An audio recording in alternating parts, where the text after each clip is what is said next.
Thank you for joining us. Yes, this will be recorded. Thank you for joining us. My name is Cody. I work for the Resource Conservation District of Greater San Diego County. And this will be a webinar on intro to integrated pest management for farmers, specifically crop types in San Diego. So if you're unfamiliar with what the Resource Conservation District is or does, for starters, we go by the RCD for short. We are one of three major ones in the area. We are a non-regulatory local government district, a special district, much like a water district or a school district. And we offer funding, services, and technical assistance, outreach, and education to folks within the blue area of this map regarding conserving their natural resources. And in the green and red areas are different RCDs that we also work with as well. These are the primary areas that we offer support in. We manage a working farm in the South Bay, as well as 2 community gardens. We offer farming and ranching technical assistance and programs. We also have a robust fire safety and forest health department that supports community improvement of defensible space and many other things, as well as pollinator health and habitat programs that support both the community and working lands with increasing habitat for pollinators. In today's agenda, we will be going through 2 presenters, Eric and Greg. They'll be speaking about intro concepts and some practical applications of integrated pest management. And then we'll share a little bit more at the end after some more of the information-heavy presenting on some programs locally that might help you apply some of this new knowledge that you now have. And at the end, we'll save time for Q&A and discussion. We ask that you stay on mute throughout. And then if you have a question that comes up and you don't want to lose it, you can put it in the chat. I'll be collecting those, and then I'll read those out at the very end for our Q&A portion. Our presenters today will be Eric Middleton, the IPM advisor for the UC Cooperative Extension of San Diego County, and from the RCD, Cady, the Farm Conservation Advisor. So without any more introduction, I'll pass it over to Eric.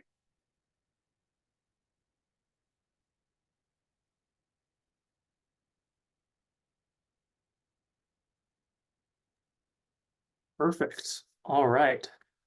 Thank you very much. So thank you everyone for being here. We're going to be talking about a whole lot of stuff today, so I'll try to go fast, keep it all on time. If you do have any questions, again, be sure to drop them into the chat. So as an outline of what I'm going to be going over, first off, I want to talk about basically who am I, what is UC-ANR, what is UC Cooperative Extension, because I think that's a pretty important thing that not a lot of people know about. We'll then talk a little bit about the definitions and philosophy behind integrated pest management.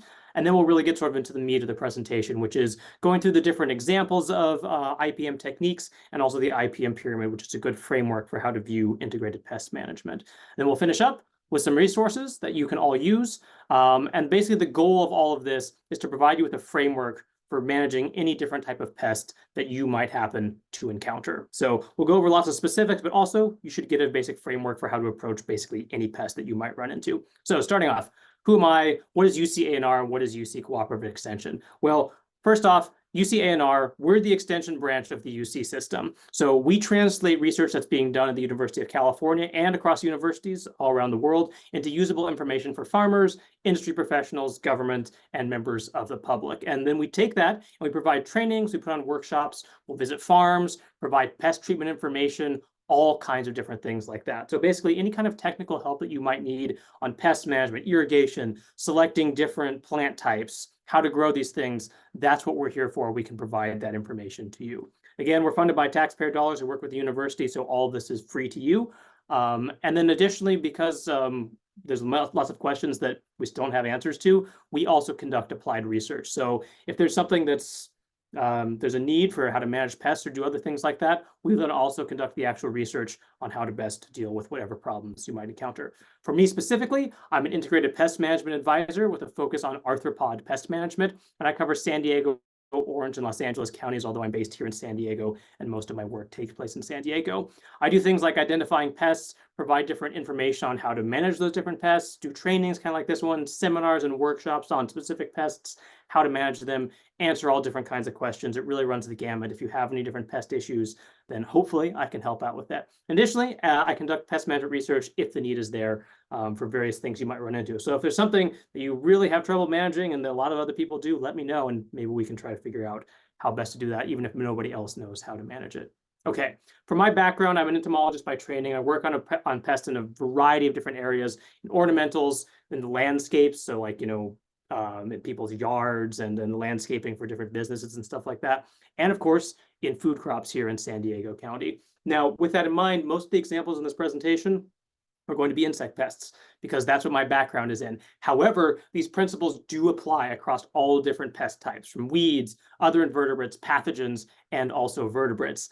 This is kind of a fun picture from the UC IPM website of coyotes, which we might not often think about pests of them as pests in the same way we would of like, caterpillars or stuff like that, but they certainly can be, and these principles do apply to them in the same way that they apply to the insect pests that I will mostly be focusing on.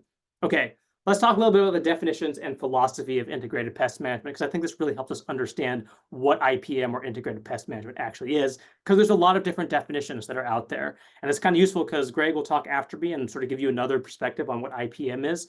But for me, when I think about it, I think one of the good definitions comes from the UC Master Gardeners. And they say that IPM is an ecosystem-based strategy that focuses on long-term prevention of pests or their damage through a combination of management methods, which is pretty good, but it's also a little bit vague. It doesn't really tell you what exactly it is that you should be doing, just kind of a very overarching kind of idea. And it also leaves a lot of room open for things that I don't think feel exactly like IPM. So as an example, scout and spray, where you go out, you identify that there's a pest present, and then you apply conventional insecticides. That also could be classified as IPM under many different definitions. So I think it's important to sort of take a step back and try to understand what it is that IPM actually tries to achieve and what it is that it's trying to avoid, to get a better idea of what it is we actually want to do when we're practicing integrated pest management. And we're going to start off in kind of a weird place. You might recognize this picture. This is from Alice Through the Looking Glass, or Alice in Wonderland. And when Alice arrives there, she meets the Red Queen, and the Red Queen begins telling her about sort of the rules of this place that she's in. And the Red Queen says to her that it takes all the running you can do to keep in the same place. And if you want to get somewhere else, you must run at least twice as fast as that. And I think this is a really kind of fun, I don't know, visceral way of describing this world that Alice is in. But it's also a really interesting thing because it applies in other areas. And it's actually shown up in evolutionary theory as the Red Queen hypothesis. And what this is, it's an evolutionary theory basically stating that organisms must constantly evolve just to survive against other competing organisms. If you stop evolving or if you stop adapting, you're going to go extinct because everybody else is adapting and they're going to outcompete you. This same principle applies to pest management because pests will evolve resistance to the various different types of management that we're trying to use in order to control them. And I'm sure many of you have kind of run into this feeling of running as fast as you can just to stay in the same place when you're managing pests. You're constantly doing more just to maintain the status quo. And this is especially true if you're only using one management technique and you're not using a whole suite of different things. If you just use one thing, it becomes very, very difficult. And this is a really big problem that takes place in lots of different farming situations, but in particular in those that operate under conventional management. So when we talk about conventional management, this is sort of the counterpoint to IPM. This is like what it is that IPM is trying to avoid or trying to sort of fix the pitfalls of. So when we talk about conventional management, usually this is relying on pesticide applications to manage pests. These are almost always applied on a schedule. And because of that, little knowledge of the pest is required in order to be practicing conventional management. You just sort of apply pesticides on a schedule, and that tends to work out in terms of managing things, except there's a lot of different issues that come along with this. One is declines in biodiversity. You may have heard in the news the past couple of years about this quote unquote insect apocalypse. This is the idea where not only are we losing species, but also just the sheer abundance of insects has gone down very drastically. And this has been linked quite tightly to agricultural land use and increase in pesticide uses, unfortunately. So a lot of this is due to conventional management. Additionally, we have things like pesticide resistance. So on this graphic up here on the y-axis, we have the cumulative number of different pesticides that different populations of Colorado potato beetle, which is pictured up here, have become resistant to over time, which is on the x-axis. As you can see, as time goes on and on, they're getting more and more resistant to more and more different chemistries that are being used against them. And this is what has been known as the pesticide treadmill. Sort of you're stuck constantly running, constantly having to come up with new chemistries or apply more toxic compounds to try to manage the pest because it's evolving resistance. So pesticide resistance is also a very serious problem that you run into with conventional management. Additionally, you have pest outbreaks. An example of this is mealybugs, where if you use broad spectrum insecticides to try to control them, it doesn't kill all the mealybugs. It does wipe out the beneficial predators and parasitoids that normally keep mealybug populations in check. And then you usually have a burst of mealybugs after you apply insecticides to try to manage them. So the way out of this is to stop applying as many insecticides and allow the system to come back into more balance. So even pest outbreaks can be a side effect of doing conventional management. There's also some human health issues with using pesticides too often, both acutely and chronically. And then, of course, there's different water quality issues that come of this, where toxic levels of these different pesticides that are toxic to different aquatic organisms can be found in waterways across the United States and also here in California. So all is to say, there's many different reasons why you might want to decrease pesticide use and try to avoid that red queen scenario. And that's where IPM comes in. That's kind of what it is we're trying to achieve with this. So how is IPM different? Well, it's not really a set of rules. Instead, I think of it as more of a mindset. And if there's one thing that encapsulates what IPM is, I would say it's knowledge-based pest management. What we're also trying to do is we're trying to avoid that red queen scenario where we're stuck running in the same place and not getting anywhere. We do this by understanding our system and getting the system that we're working in, whatever it is we're farming, to do the work for us. And there's a number of different ways to do that, but the biggest thing is you try to make management hard for pests to adapt to by using many different techniques in concert to try to manage these pests. In other words, you basically get to the point where you let your management do the running for you, as opposed to you have to constantly being the one to try to make things right or try to fix things. Your system will start to do that for you. So for outcomes of practicing IPM, it helps us to avoid the pesticide treadmill. It prevents or slows down pests evolving resistance, and it frequently reduces costs and inputs. But that comes at the cost of you needing more knowledge and effort up front. So you need to put that in the first place, but then it usually reduces costs and inputs. Additionally, it oftentimes increases biodiversity, both on farm and in the surrounding areas, and overall reduces the impacts of pest management and often of agriculture or growing overall. So that's kind of what we're trying to achieve when it comes to IPM. What about actual techniques? How does this actually work when we're trying to implement it out there in the real world? And when we think about that, I like to think of it as the IPM pyramid. So in this pyramid pictured here, the lower down we are on the pyramid and sort of the bigger the pieces are, that is indicative of the amount of time and effort you should ideally be spending on each different section. So lower down, more time; at the top, less time. And at the very base, we have identification, scouting, and monitoring. Otherwise, know when your pests are present and know what they are, be able to identify them. After that, we have cultural control, prevention, and sanitation, where there's some preventative measures and some very basic but powerful control options, things that have been around for a very, very long time before conventional pesticides even existed in the first place.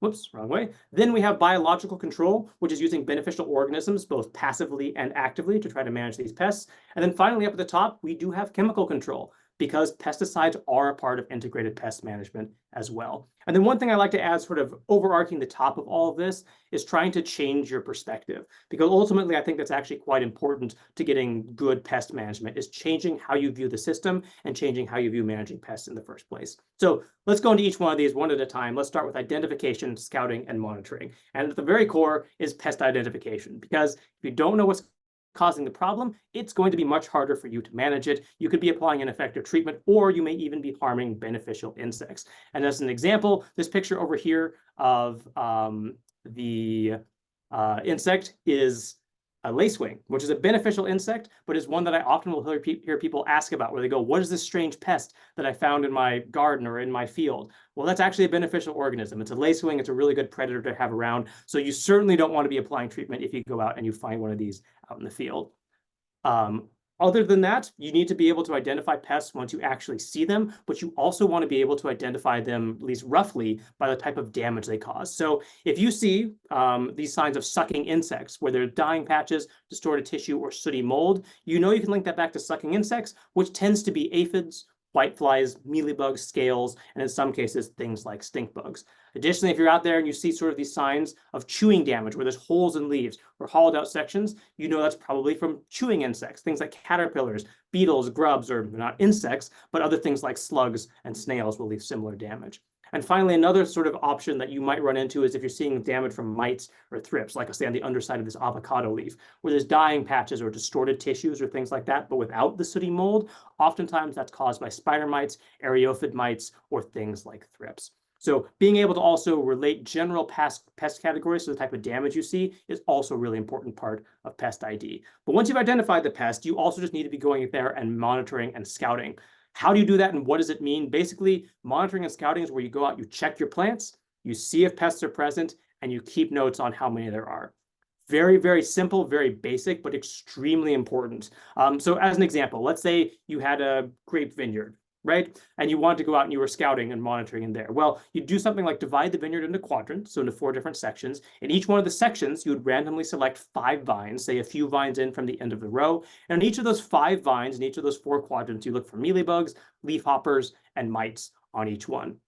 When you do that, you keep notes, and then you were able to keep track of the trends. Going out, say, once a week and doing this, you can then see, are pests uniformly distributed across the entire vineyard and throughout time? Or are they patchy? Is there one section of the vineyard where you maybe need to focus your efforts and the other sections are okay? When you're out there scouting, you can also be searching for beneficials, beneficial organisms that could be helping you to control your different pests. And there's many different ways you can do this. You can visually search like we just described, or you can go out and collect a subset of pests from your plants using a sweep net or tap samples, or you can use traps to passively collect and then go out and check those traps and see what kind of pests are present. So yellow sticky cards are an example. There's pheromone traps. There's some different baited traps. There's lots of different varieties of ways that you can measure these sorts of things. So there's a lot of different tools out there that we don't have the time to get into. But basically, monitoring and scouting is you see what's present and you keep track of when they're present and what exactly is there. Now, it's really important that you scout before you do any treatments, and then it's also important that you scout after any treatments.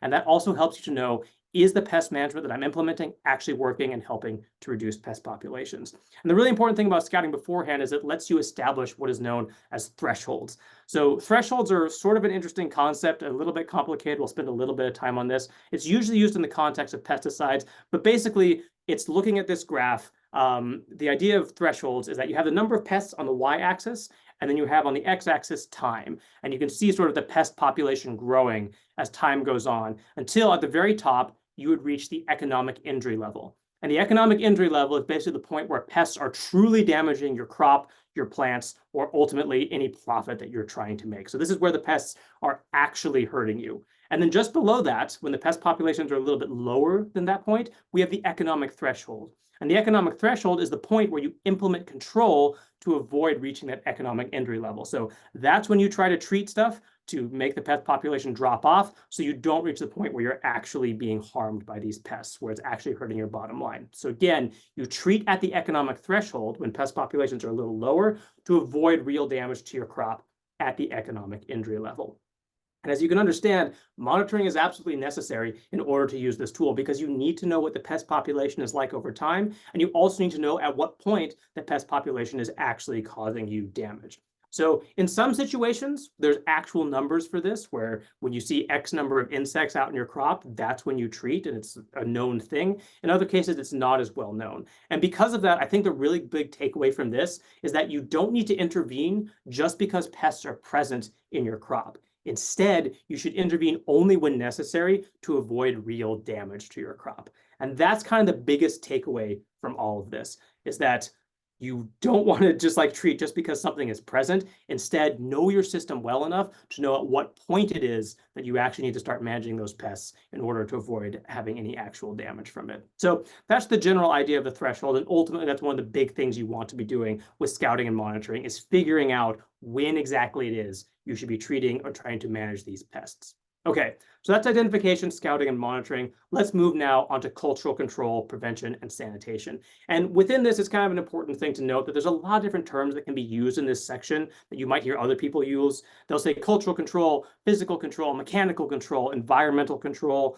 I find these only to be sort of useful, and I don't really use them too much. Instead, I use cultural control as a catch-all, but it's important to note that if you hear stuff like physical control, mechanical control, and environmental control, those will fit under what it is that I'm talking about here. So cultural control is my general catch-all, and I'll also use prevention and sanitation separate because I think they're often used as terms in their own, and they also are quite descriptive on their own. So just keep that in mind as we go through this next section. So when we talk about cultural control, prevention, and sanitation, there's a lot of different tactics that you could use. And one example of this is resistant cultivars. Extremely, extremely important, where you're planting things that will be resistant to the diseases or pests that you're likely to encounter. Additionally, you want to be planting plants that are suited to the region. You don't want things that are always going to be constantly stressed out living in this kind of environment and therefore be much more susceptible to different pests that might be able to prey on them.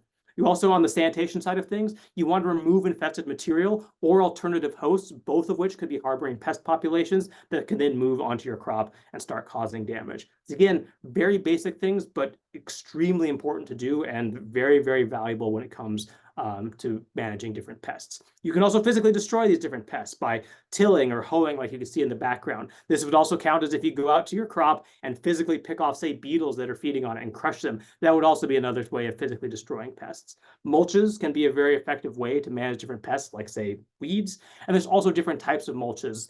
We have things like reflective mulch, which is basically a plasticized sheet that you can lay down that is reflective. That will deter different flying insects and make it more difficult for them to find your crops. So there's a lot of different tools that you can use. You can also use a variety of different methods of trapping, which are not just for monitoring, but can be used to mass trap a whole bunch of different organisms and therefore keep their numbers down. And that's a good example of, say, cultural control, where you're using these mass trapping methods to really reduce their populations. And finally, proper water and nutrient management also is a really important form of pest control. So as an example, there's various different spider mites, which I'm sure many of you have run into before. Perhaps if you're growing avocados, you've run into avocado brown mite, and they tend to be worse on water-stressed and dusty plants.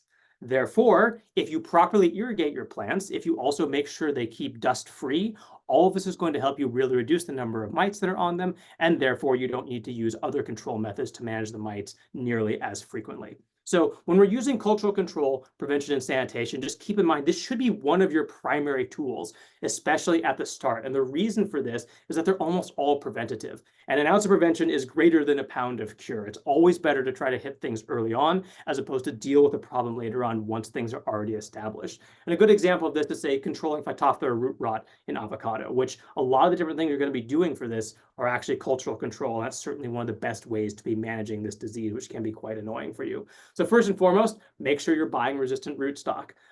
There's a lot of different options that are available, but make sure your rootstock is resistant. That means that it's going to be much less likely to succumb to Phytophthora, even if it is present, although it doesn't mean that you can just sort of do whatever you want and it'll be fine. Of course, this is something that must be used in conjunction with a bunch of other things. Irrigation management is also key when it comes to preventing Phytophthora. So you want different watering schedules for young and old plants. If you have them interplanted and you've got an older tree right next to a younger tree, make sure you're not irrigating them exactly the same. The younger tree is going to need less water compared to the older established tree. And if you waterlog that young tree, then Phytophthora is much more likely to be a problem. As much as possible, keep your trees in well-draining soils, or if you can't do that, then elevate some of them up onto a berm so they're not sitting in water the entire time, which again is a really good situation for Phytophthora to come about. If the area is infected with Phytophthora, say it's only in part of your avocado grove, make sure you try to keep that isolated. If you move anything from one section of the grove to the other, from the infected section to the clean section, sanitize your tools and also try to prevent the movement of water, which can carry Phytophthora from one area to another. And also you want to do things like apply gypsum and mulch around the base of your trees, both of which help to suppress Phytophthora growth. So this is a really good example where these are all methods of cultural control, all of which are really, really important to help manage this type of pathogen in avocado. Okay, let's move on now to biological control. Up here, sort of the next section of the pyramid. This is using beneficial organisms both passively and actively to manage different pests you might run into. And so when it comes to biological control, there's a number of different agents that you can use in this. The first and foremost, we have predators. And we're all pretty familiar with what predators are. They're usually larger. They consume multiple pests as food. A good example of this that we talked about before are, say, lacewing larvae. There's one that's also a little bit less familiar to most people, and those are parasitoids. They tend to be smaller than whatever prey species they're attacking. They're often wasps, like this Tamarixia radiata, which is pictured over on the right, and they reproduce inside of the pest, basically laying eggs inside. The larvae hatch on the inside, consume the pest, and then burst out of them and turn into wasps and fly away again. So they're basically the aliens from the movie Alien, but on a much smaller scale, which is kind of horrific, but is really great for us because parasitoids really, really are important when it comes to managing a whole bunch of different pest species and really help keep their populations down. We also have a variety of different pathogens, fungi, bacteria, viruses, and nematodes. They'll infect the different pests, kill them, can spread around, cause minor little outbreaks across fields. So these are different things that you can buy commercially or will just occur naturally, and also are a really important way of keeping pests suppressed. And then we also have things like competitors, and these are things that indirectly push pests out. So as a good example, cover crops, which you plant that can help suppress weeds. Those would be an example of these different competitors. And all these different agents that we use tend to go under the umbrella term of natural enemies. And that also usually applies to predators and parasitoids. So when I use the term natural enemies for the rest of the presentation, this is what I'm talking about. It's the predators, the parasitoids, and sometimes the pathogens as well. So with those agents, there's many different tactics that you can use for biological control. One of them, which we'll talk a little bit more about in just a second, is conservation biological control. And basically, that's where you're promoting these existing natural enemies and then having them stick around and therefore spill over into your crop and help you manage pests that are present. We also have augmentative biocontrol, which is where you release large amounts of these natural enemies. Usually you'll buy them commercially, like these mealybug destroyers that I'm holding in this picture. You'll buy them, you'll release them, and then they'll help knock back pests. We're not going to talk too much about that. It works decently well, but it's something that you continually have to do over and over again in most cases. We also have things like pathogens, where they're most frequently used, like pesticides. Again, these are commercially available where there's certain formulations of these pathogens that you can then buy and spray just like you would other pesticides, and they will kill a variety of different pest organisms. And then lastly, this is a tactic that you can't really do on your own, but it's certainly one that you can benefit from, and it's classical biological control. So this isn't done by individuals, but instead it's done by universities in conjunction with governments. And basically, they go out to different countries and they bring in exotic natural enemies, release them, and they become established in the landscape. And this is a really good tool for dealing with highly damaging invasive pests. And a good example of this here in California is the cottony cushion scale, which is pictured here as sort of the bottom left on the side of the pictures. So the cottony cushion scale was a very serious pest of citrus. It was posing a pretty existential threat to the citrus industry in California. The Vidale beetle was brought back along with a couple parasitoids. They were released here. They became established in the landscape, and they were able to effectively control the cottony cushion scale to the point where now it's only a more occasional or sporadic pest that pops up, and certainly not the huge threat that it was before. So classical biological control, again, it's not something you're going to do as individuals, but it is something that is very beneficial and can really help out for dealing with these extremely damaging invasive pests. Let's talk a little bit more about conservation biocontrol, though, because this is something that I would highly encourage many people to do, and also is a very, very useful tool to use on farm. So it is very useful in these especially small farm contexts. And basically, conservation biocontrol is where you provide resources that are normally limited in the landscape for these natural enemies. That's things like pollen, nectar, sources of stable habitat, and also alternative prey for them to feed on. You provide these things that they normally don't have enough of. They are then able to survive, they'll stick around more, and then they help you manage pests in nearby areas. So how do you do conservation biocontrol? One of the best ways to do it is by increasing plant diversity. If possible, planting polycultures is a good way to help increase the number of natural enemies that they have resources around to be able to feed on. You can plant more native species. This also helps natural enemies that are adapted to the plants that are normally here. And then also one of the ones that I really like, and this is part of my PhD research, was establishing permanent floral plantings. You can see it in the background where you have all these flowers adjacent to this cornfield. Basically, the idea here is that floral plantings provide basically all the different things that many of these natural enemies need to live. If you have these permanent floral plantings that are there, that are blooming year-round as much as possible, that's a really good stable source of resources those natural enemies to take advantage of. They'll be present for a lot of the time and they'll help manage pests nearby. Additionally, conservation biocontrol consists of limiting disruptions. So as much as possible, try not to disturb the soil unless you need to. Try to keep habitat that's there intact and stable because that'll keep those natural enemies around. And also you want to avoid broad spectrum insecticide applications, which might then harm those natural enemies and knock back their populations. And what's really cool about this is that it pairs very well with both pollinator and conservation practices. So different things you want to do to try to keep pollinators around or conserve other insects for the sake of conservation almost always necessarily will promote natural enemies, keep them around more, and then they can, again, stick around and help control pests. And one thing that's important to note about this is that this provides a baseline level of control, but it's not something you want to try to implement once the pests are already present to try to knock back their populations. It can be difficult to use conservation biocontrol to manage existing outbreaks, but it is really good at sort of providing that baseline level of control, especially if you establish it early on. Additionally, let's talk a little bit more about pathogens. There's a whole bunch of different things that are out there, and most of them, again, are commercially available and can be applied just like pesticides. We have things like Bacillus thuringiensis, which is a soil-dwelling bacterium. This is very commonly used to control a variety of different insect larvae, things like flies, moths, and beetles. We then also have Bavaria bassiana, which is an entomopathogenic fungi. Those are useful against aphids, whiteflies, thrips, and then also some beetles like, say, the weevil pictured over here. Various different strains of them will target different pests.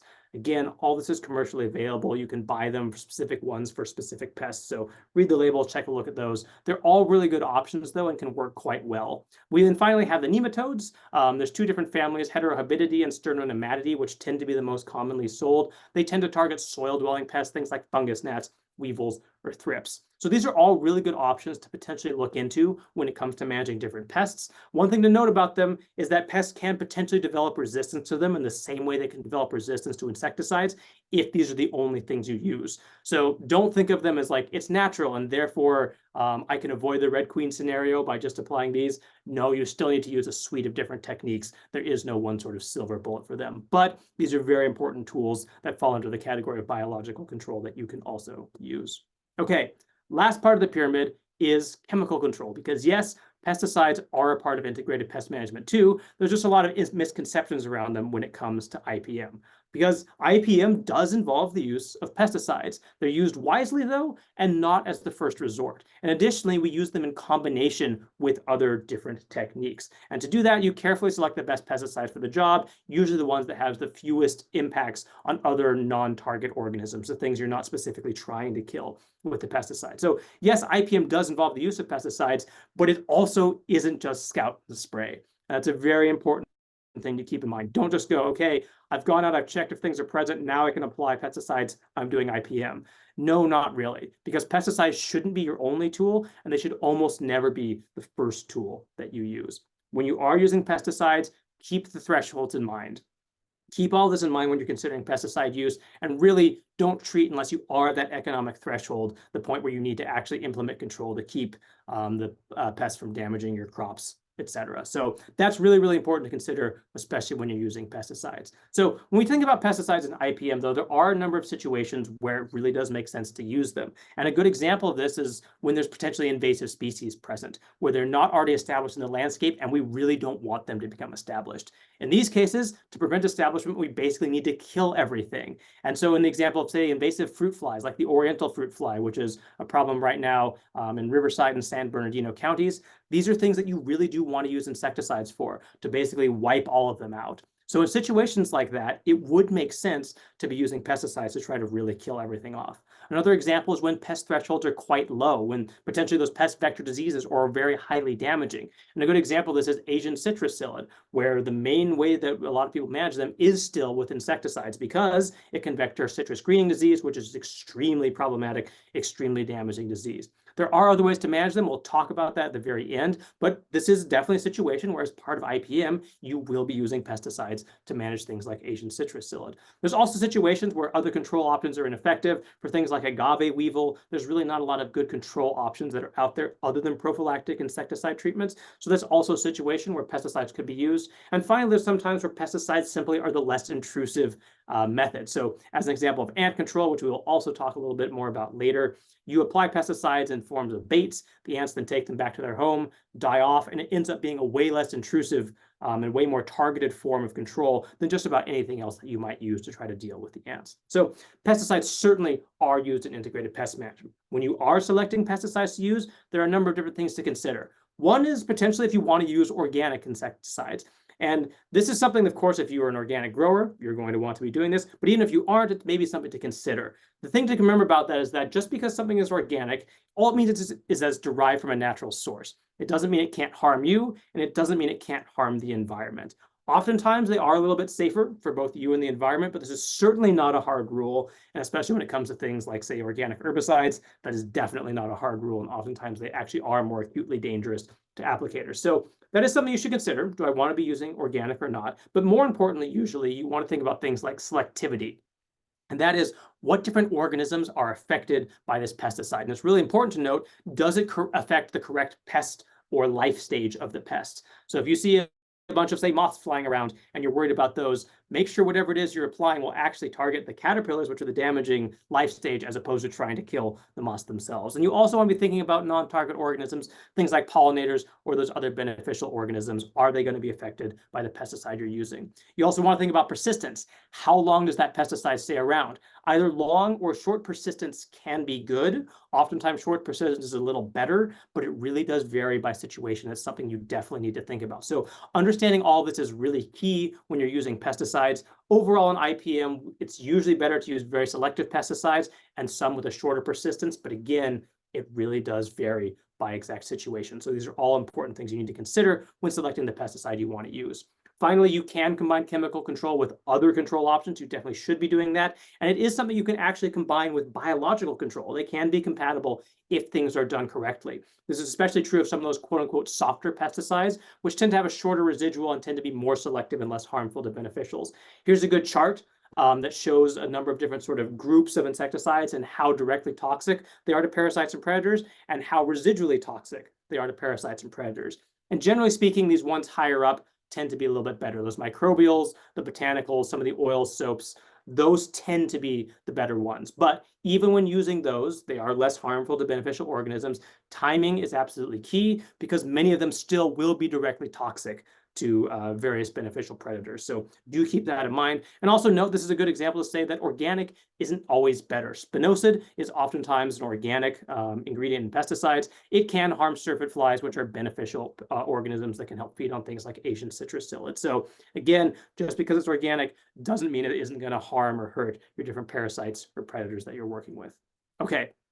Last part of the pyramid is about shifting and changing your perspective, which I think is pretty important overall. And when I talk about shifting your perspective, there's three things: thinking holistically and ecologically, biasing yourself towards inaction, and adjusting your expectations of what should be. Let's start with thinking holistically and ecologically. And this is really important because quote unquote real IPM is about thinking holistically because everything is connected. You need to consider many different factors and interactions and how the different control measures you're using will interact and how they're going to affect other things. And a really good example of this is with ants. So in the background of this picture right here, we have a dragon fruit flower covered with aphids and a whole bunch of ants. And that's important because ants will inhibit biological control. They farm sap-sucking pests like mealybugs, aphids, and psyllids, tending them for the honeydew that these sap-sucking pests produce. And this can be a very serious problem because they will then protect those pests from predators and parasitoids. As an example, we had cottony cushion scale, which is normally managed by predators and parasitoids.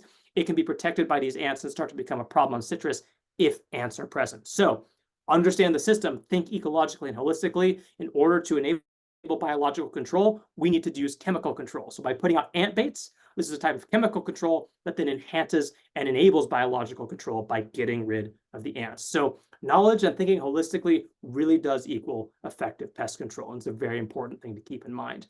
You also want to be biasing yourself towards inaction. Not always, because it's important to know when to act and when not to, but don't intervene just because you see a pest. And I say this because we tend to be predisposed to act when oftentimes it's better to wait, observe, and learn. The problem will often resolve itself if your system is well designed and in balance. Because if you did your job right, action is frequently not needed unless you happen to be in that red queen scenario. And this takes us to the last thing, which is adjusting your expectations, because growers frequently live in that red queen scenario, unfortunately, constantly running to maintain the status quo. And oftentimes that's because the type of farming that we're doing even the most like sort of integrated and sustainable ones, is unnatural to one degree or another. You're growing a whole bunch of things that like, that normally don't grow in that same concentration, and you're not able to tolerate the amount of damage that normally might occur in nature. So with that in mind, try to change your expectations if it is possible.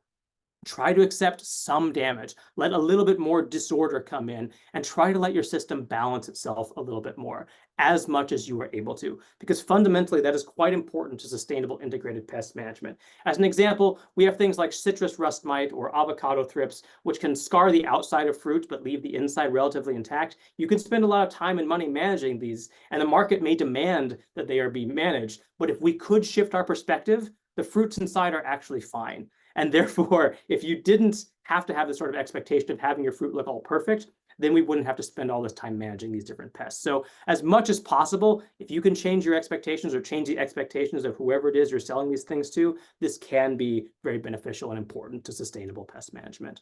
Okay, that's the entire pyramid. Let's really quickly go through 2 examples of running through a full example, sort of like IPM for different pests. Let's start off with the Asian citrus psyllid, abbreviated as ACP. A full IPM example, first off, you need to be able to identify all life stages of ACP, both the adults, the nymphs, and the eggs. Once you know that, you should monitor these psyllids regularly by checking new flush of the citrus trees, which is where they actually will be feeding almost all the time. A good example of this is checking 10 trees on each side of your grove and 10 in the middle. That's kind of a standard practice. And then for each one of those trees, you're checking 2 branches per tree, counting the number of psyllids that are present on them. In terms of cultural control, consider establishing windbreaks. They'll take a while to grow, but if they're about 12 feet tall, they'll start to prevent Asian citrus psyllid from immigrating into the grove. You also can consider applying kaolin clay to the leaves, which helps mask them and makes them harder for the psyllids to find. Finally, prune and apply fertilizers in the spring and summer, which leads to flushing at times when the psyllids are less likely to be present, as opposed to when they're more likely to be present in more of the fall and winter. You can also promote beneficial organisms like these hoverflies by planting sweet alyssum that you can see in the background right here. So planting flowers to attract predators like sweet alyssum has been shown to bring in more of these predators, and having these islands of alyssum every few trees brings them in. They then feed on Asian citrus psyllids and keep their numbers down. In order to enable biological control, you need to manage ants. So put out things like boric acid baits, and also put up things like tree wraps in order to keep the ants from going up into the trees and also to keep their numbers down through the ant baits. Mulching around the trees and covering irrigation lines also makes it harder for them to move. There's less ant activity, therefore you have fewer of them tending to the psyllids. And finally, you will be applying insecticides, and make sure you do that as part of these area-wide programs where they're doing it all together to make it more effective. The San Diego Citrus Pest Control District is a good example of that. Being part of that means you apply stuff all at the same time, and it's much more effective as a concerted effort. One more example. Let's say you have cabbage looper present in your cole crops. First off, you got to be able to identify all life stages of the loopers. You have the eggs, the larvae, the caterpillars, which are the most common, and then here's a picture of one of the adults up here. Monitor soon after seeding or transplanting, and a good sort of rule of thumb is check about 25 plants randomly in the field, looking for both the caterpillars and their damage. Rough thresholds, if you have 1 looper per 5 young plants you want to be treating. Once the plants are more established, it's about 9 loopers per plant, but then the threshold goes back down to when you're about to harvest. If 10% or so of the plants that you check have about 2 to 3 loopers each, then you also would want to be treating. You can keep their numbers down overall by managing nearby weeds like mustard that these things could grow on and then move into your field. And you also have natural enemies that normally keep these guys in check a little bit. So try to avoid those broad spectrum insecticides and practice conservation biocontrol to keep them around. If you do reach a threshold, you can apply applications of BT or Bacillus thuringiensis, which are often quite effective and is a form of biological control. And there's other different options that are also available that can be effective against other caterpillars that you can also use as insecticides if numbers get too high. Okay, so the summary of all of that, IPM truly is knowledge-based management. It's more of a perspective than a strict set of rules. And what we're trying to do is we're trying to avoid the Red Queen scenario by using a range of techniques and getting our system to do the work for us. Remember the pyramid, use it as a guide, but not specifically as a hard rule. If you do use pesticides, follow the label and be aware of all of this. Greg is going to talk a little bit more about that later on. And finally, at the end of the day, try to change your perspective a bit by thinking holistically and ecologically, biasing yourself towards an action, and adjusting your expectations. The very last thing is resources, because remember, IPM is knowledge-based pest management. So where do you learn more about this? Really good source for this is the UC IPM website. The website is listed up here where you can learn about pests, best ways to control them. There's info for both homes and gardens, as well as for commercial farmers. both of which can be very useful depending on your scale. There's also many other resources within this website, like a natural enemies gallery, where you can see all these different beneficial organisms and learn how to identify them. So there's information on pesticides, natural enemies. It's an extremely valuable resource at the end of the day for managing pests.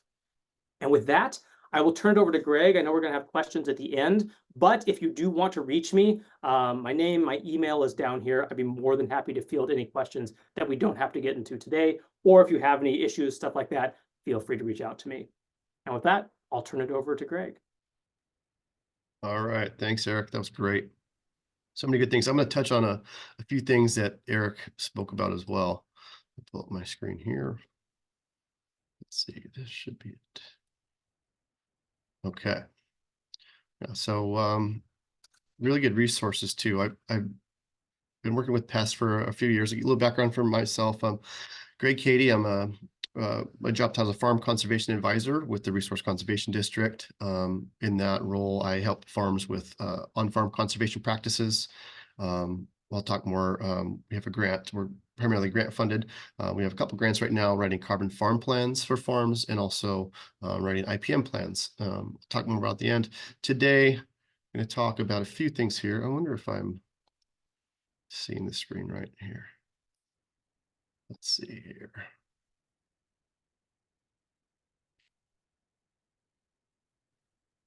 Zoom slideshow. Sorry, some technical difficulties real quick. All right, hopefully you can see that. Okay, so today I'm talking about what Eric described as ecosystem-based strategy, what integrated pest management really is, the long-term prevention of pests. There we go. Okay. Biological control, because that's my favorite. I'm gonna talk a little bit more about that. Natural enemies, what those are, beneficial organisms, essentially. Get into specifics of if you are going to apply pesticides and county and California specific rules you have to follow. What sustainable pest management is, that's the kind of the next stage of IPM, and some resources. So when we talk about the ecosystem-based strategy, I think I'm advancing there. Okay. All right. So it's an approach to environmental management and conservation that looks at the whole ecosystem rather than just an individual species or an isolated issue, right? So people ask, well, what exactly is a pest? And a pest could be, an insect pest, like a lot of the examples Eric had, but it's really anything that has a negative effect. So a pest could be a weed, it could be a pathogen, it could be fungi, bacteria, viruses, that sort of thing. And integrated pest management has been around for a long time. Some even as far back in the 50s and 60s, but really was established in the 70s. I think President Nixon first directed the federal agencies to develop a integrated pest management plan strategy and was instituted by President Jimmy Carter. But they described that as the judicious use of selective chemical pesticides in combination with non-chemical agents and methods. It seeks to maximize reliance on such natural pest population controls as predators, sterilization, and pest diseases. So integrated pest management, okay, we're looking at long-term pest prevention, right? The ecosystem based. The components are typically, as Eric said, biological control, habitat manipulation, also known as mechanical manipulation, cultural techniques, the use of resistant varieties, cultivars, rootstocks, and then last, chemical control. You often hear tools. People refer to tools in your toolbox, and they're all useful, but we don't want to rely on just one tool in that toolbox and avoid that Red Queen scenario, as Eric was saying. So first, we'll talk about biological control, and this is what Eric's example was. On the lower right is the Asian citrus psyllid. They're really tiny, and the Tamarixia fly that I might fly or wasp. So it's essentially what has helped save the citrus industry. citrus green disease, also known as Wong Long being, established in Florida and decimated the industry. California, I think they've maybe only detected the citrus greening disease in backyard. It hasn't affected commercial orchards, but it has the potential to decimate what is a $1 billion industry in California. So super important. That's why if you go to the nursery center and you want to buy a citrus tree, it's going to have a yellow tag. Is because there's a quarantine that the county and combination with the Department of Pesticide Regulation has developed rules of where you can and can't move citrus to try to save that. As Eric mentioned, the psyllid is a vector of the pathogen, and we know the psyllids are here, but the county has traps all over in backyards and farms and trying to monitor and detect that. So that's the example of the classical or introduction aspect of biological control. And as Eric said, that's not something that individuals do. This particular example, one of my entomology heroes, Dr. Mark Hoddle of UC Riverside, was able to develop a breeding program. He went to Pakistan, where the Asian citrus psyllid is native, and he found a natural enemy there, which is this fly. There's actually another one, I think a wasp and a fly, that are both parasitoids of the citrus psyllid. And Dr. Hoddle and UC Riverside developed a breeding program and was able then to release these into the wild in California. And so far, we still haven't seen, I don't think, any commercial experience. No one's seen them yet in the commercial orchards. So that's the classical approach. The augmentation is using the releasing ladybugs. You can go, there's a couple insectaries still in California where you can purchase the mealybug destroyers, for example. But that's often, you need to do that each year, and questionably effective. And then the most important, I think, is the conservation. And this is where individuals, farmers can really make an impact. As Eric said, you don't want to wait till you have a pest outbreak and then decide you want to plant some sweet alyssum. Ideally, you're going to have that use of native plants, flowering species. I think the more flowering plants you have, the better chances you have of providing habitat for the good guys, the beneficial organisms, the natural enemies, and then limiting the use of broad spectrum pesticides. Often these natural enemies are very susceptible to pesticide use. And what will happen is you'll spray intending to take out a pest, and you'll knock back the population of the good guys. The pest then responds faster, and the good guys don't come back as fast. And so you want to have the habitat there for them. Okay. Switch this here, habitat manipulation. Okay. So some examples here. It's creating habitat using cover crops, native plants, planting hedgerows, and you can often find these at the ends of strawberry fields are a good example. You'll see at the ends of each row, they'll have flowers and usually a mix of species. But the idea is they're going to have nectar and pollen for the good guys, and they're going to have a place to complete their life cycles and then hopefully help combat the pest insects. Providing resources, food, water. That's when you look at vertebrate pests, when you talk about coyotes, you often see in orchards, there people will have, for multiple reasons. Sometimes the coyotes will eat your irrigation lines and you want to give them water, but also they're going to hopefully help keep down your rabbit and your squirrel population. Again, flowering plants throughout the season, providing continuous resources. And then you might also want to have some refuge areas that are places that you don't ever spray, that, or they're sheltered from the sun or from the wind, and that's going to give habitat for the good guys, removing weeds that might be harbors for the bad ones that you don't want. We'll go back here. Shoot. Okay, sorry, I'm on two different screens, and I'm okay, and then we'll talk about cultural practices. Okay, so these are techniques that reduce pest populations by creating environments where they're not as happy. Again, planting flowering plants, using crop rotation, intercropping, sanitation when it comes to removing, they call, mummies would be, last season's fruit on your tree that is still sitting there. It could be a place where pests will, live in complete life cycle. You don't want to get rid of that. You want to sweep up the places where they might breed. Often you can use trap crops, which would be often you'll find a crop that's more attractive to the pests, and then that will be either removed or sprayed. One example of that is people have used this before is planting nasturtiums at the end of the rows, and you'll kind of see the damage if you do have critters that are going after it. Switching the timing of planting, of harvesting. Should talk about degree days and how important that is. If you're able to identify through your scouting monitoring, you have a certain pest, you can use the resources on UC IPM's website and others to look at the timing of an insect life cycle, right? Insects don't age like we do.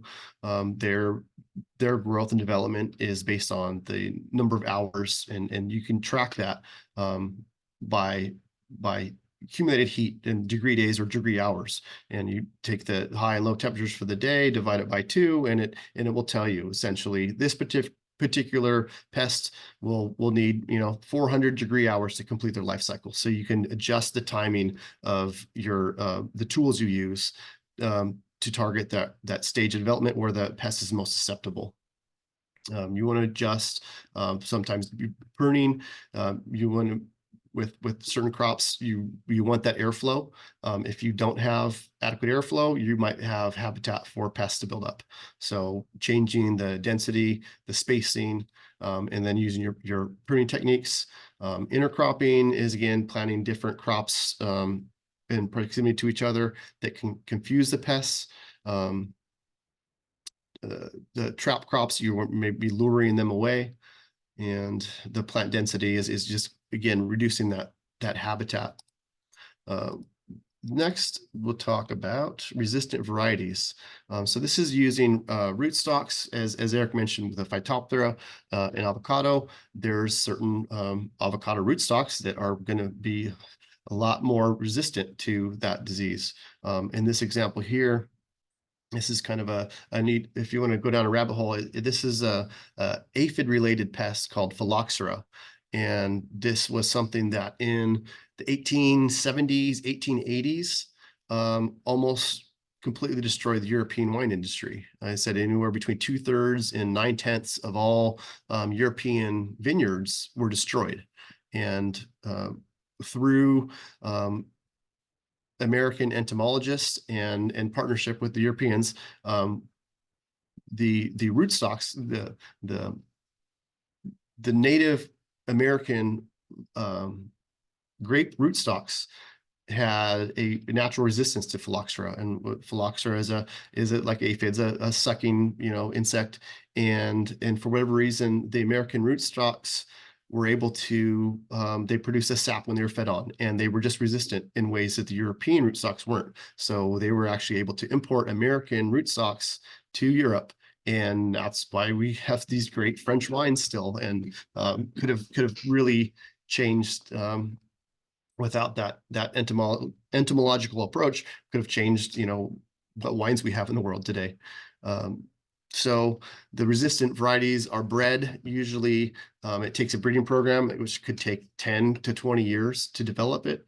And they're breeding plants and trees and crops to have genetic traits that are resistant to a certain disease, fungus, bacteria, etc.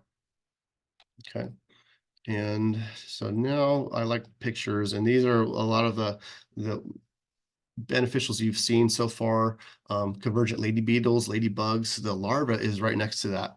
And a lot of people don't realize what that is, that aren't familiar with the eggs as well. It's important to recognize that, because as Eric said, you might see that and say, oh my gosh, this thing is a pest. But they're voracious, and it will destroy aphids, and they're great to have in your garden. Lacewings, same thing. The adults they're effective, but not quite as effective as the larvae are. The very distinctive eggs kind of laid on a stalk, because they're so voracious. When the lacewings hatch, they will they will eat their brothers and sisters. And so they developed this approach to laying the egg on the end of a stalk, so it has some space to breed and grow. A lot of these are generalist predators. It's important to see the difference between a specialist, like the Tamarixia for the Asian citrus psyllid is specific to that host. A lot of these are generalist predators. This next page here is parasites and parasitoids. So a parasite is usually something that feeds on a host. A parasitoid is the adults will lay an egg inside another species, and the larva then hatches out. You can see that an example in the top right there. That's a parasitized aphid. You can see the distinctive hole where the wasp, and typically wasps are the most common, will breed inside, grow inside the egg and then exit and killing the aphid itself. So there's a difference between generalist parasitoids and specialists also. The advice I have is to grow as many flowering plants, and that's going to have the most diversity of species. I think that's a big key here. So let's say we've used these approach and you degree day models, and you decided you're going to need to do a pesticide application, right? So important things to talk about are signal words, and this is what is on every pesticide label. It's going to be either caution, warning, or danger, from least severe to most severe, and it's measuring the acute toxicity of the formulation, right? So my background, I'm a farmer as well. I grow organically, and I was at the farmers market, and I would ask people, what does that mean? What does organic mean to you? And the general public doesn't know.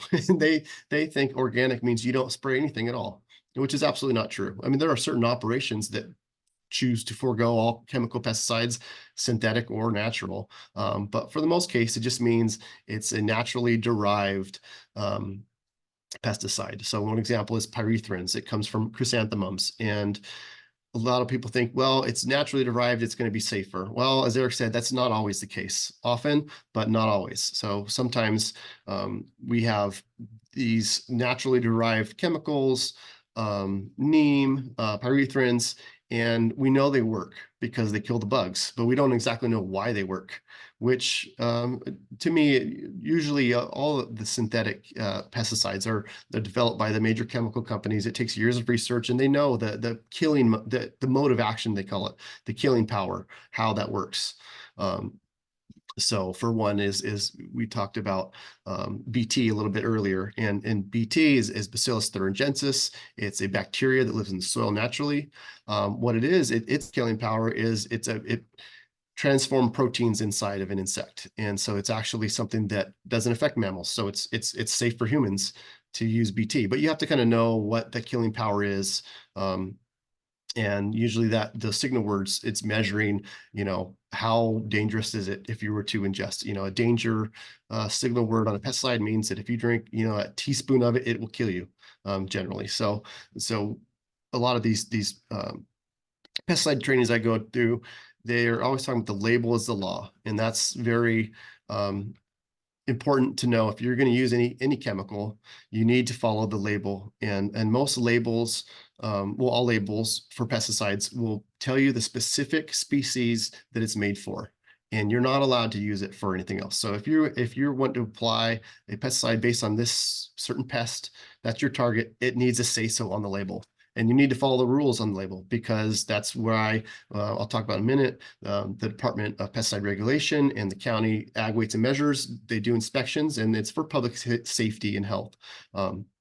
But it needs to be specifically said it's approved for that organism or for that particular application. And then a lot of times they'll mention enclosed spaces. This was kind of new to me. Enclosed spaces or anything that, it's covered. So it could be a greenhouse, it could be a hoop house that has ends opened, and there's specific requirements for that. So if we are going to use a pesticide, you have to register with the San Diego County. It's the PRP, the Pesticide Regulation Program. and any pesticide application for any agricultural product. And there's pesticide use reports that you have to submit back to them so they know what's going on. They will conduct inspections. They do outreach. They do permits. They do illness investigations if someone were to get sick. So you have to follow those requirements. If you are to make, so anyone that needs a pesticide recommendation, say you're a farmer, what you do is you employ a PCA. What a PCA is a licensed agricultural pest control advisor, and it's it's anyone that offers a recommendation on any agricultural use or holds himself or herself an authority on agricultural use or solicits service or sales for any agricultural use. So that's essentially a prescription. So you take that PCA recommendation, they will give you something that lets you go purchase pesticide. Now, to be able to spray the pesticide, you have to be registered with the county. There's types of applicators, the QAL and QAC. It's a license for certificate, but there's safety trainings you have to go through, your workers have to go through to be able to spray.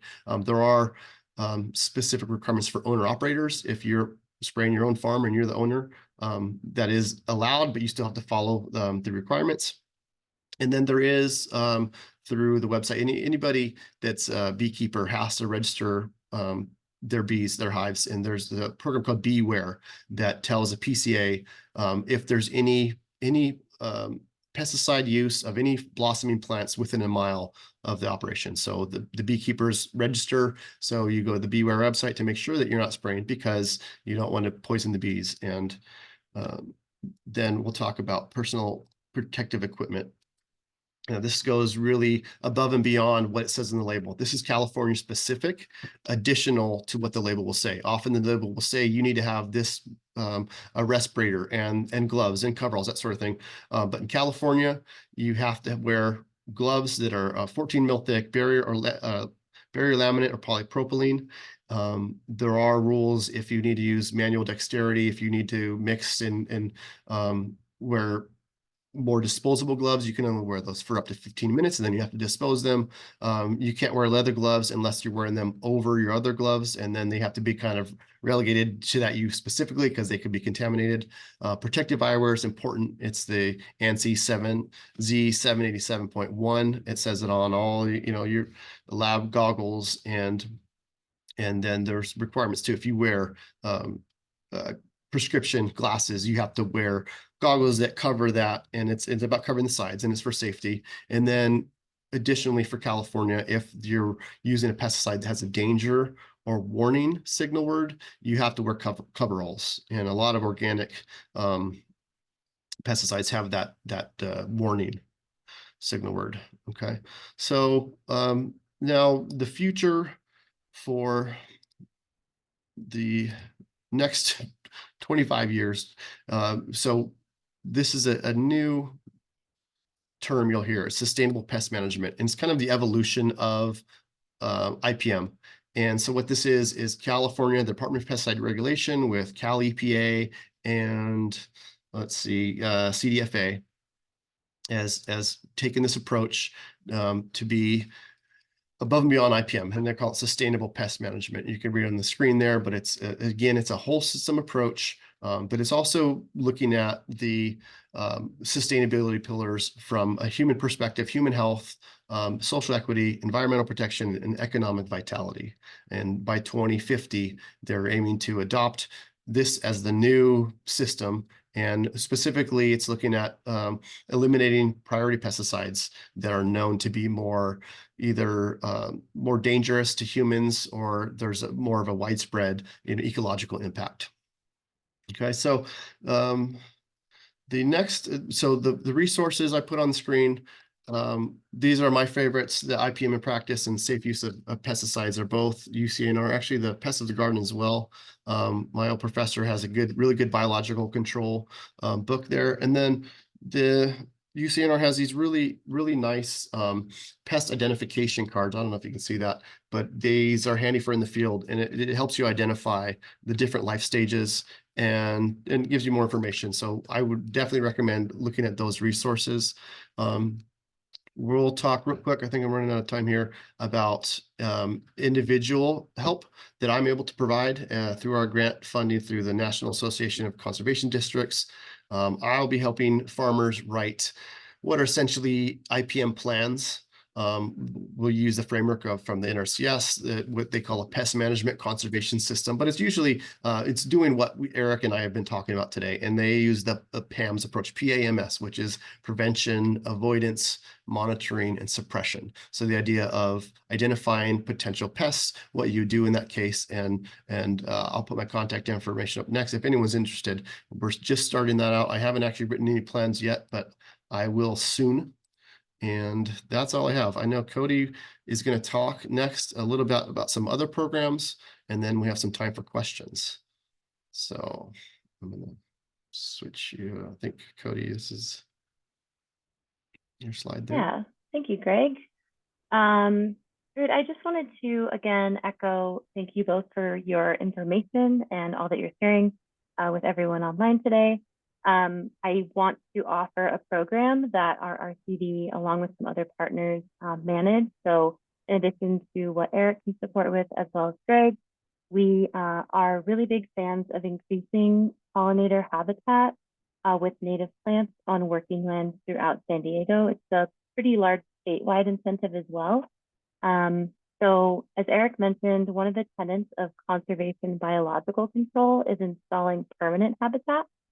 These could look like a hedgerow, a windbreak, restoration of nearby riparian areas. And these also have additional benefits to your farm. And we are trying to support people with getting more of that habitat on farms and ranches. So on our next slide, we run the Working Lands for Pollinators program. So this is ourselves, along with several other partners from the Earth Discovery Institute, Point Blue Conservation Science, Natural Resources Conservation Service, also known as NRCS, and the Partners for Fish and Wildlife. It's a group of botanists and field biologists with experience in habitat restoration. And we'll come out to your farm or ranch if you're interested in installing native habitat that would increase the abundance of beneficial insects, whether that be for more of an IPM approach, whether you're interested in increased yield or productivity, increasing soil health. There's several ways that this could help your farm. And our team will come out and provide technical assistance. So we'll walk with you around your farm. You can show us areas of concern, talk to us about some of your goals, some of your challenges. And because of our team's experience, we can identify native beneficial plants we've seen on site, as well as some invasives that might be troubling you, and create kind of a project list of things that we think could benefit your farm from the habitat perspective. And then from that point, we offer you this pretty extensive report, and you could leave it there as kind of a project list with information for you to get started. Or if you are interested in funding, there are several streams of funding through our team.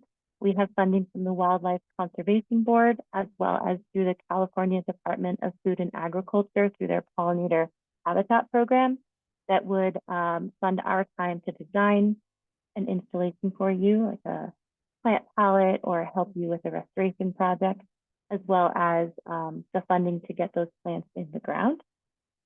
And there are some eligibility requirements. So this is specifically for commercial farms and ranches. So that means that you are currently or have the intent to sell or donate your produce. This is not meant for folks with a large amount of land that use it in more of a homestead capacity. This is for commercial farms. And also our funding does not support the acquiring or upkeep of commercial beehives, so European honeybees. We're more focused on installing native habitat to support more native beneficial insects. We also, since we do work for, we have team members from NRCS, if your project goes beyond the scope of pollinator specific, they can help you apply to their Environmental Quality Incentives Program, which has a lot of in-depth support from their area biologists and funding in a cost share mechanism to get that project on the ground. So that is another functional way, in addition to the areas that Eric and Greg said they can support as well. And that's all I have for you too. We will be sending out resources to anyone who registered or attended, and including Greg's information, my information, and Eric's information, as well as how to sign up for some of these programs and any of the books or other resources that we mentioned. So we'll stop with our presentation at this point and open the floor to anybody that has any questions.